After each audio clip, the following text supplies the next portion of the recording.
A Tarrant County sex offender is getting a new trial because he was shocked in court.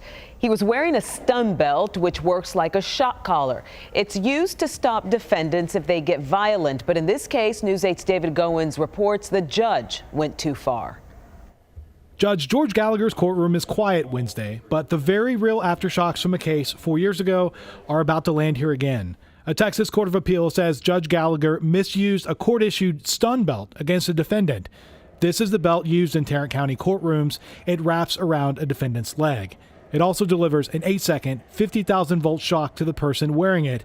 Graphic examples of what that looks like and feels like are readily available online.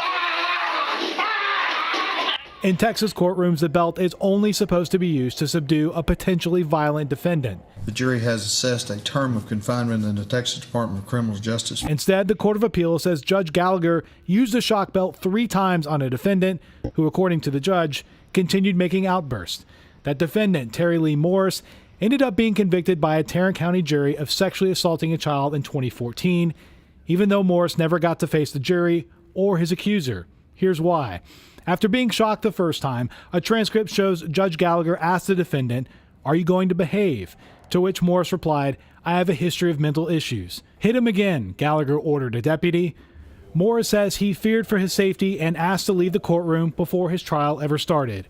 The appeals court ruled, quote, "We do not believe that trial judges can use stun belts to enforce decorum. It's a device meant to ensure physical safety, not a conditioning collar meant to punish a defendant until he obeys a judge's whim." So Morris's conviction has been tossed out, and he'll have to return to Judge Gallagher's courtroom for another trial. Judge Gallagher told News 8 tonight he could not comment, citing judicial ethics concerns. In Fort Worth, David Goins, Channel 8 News.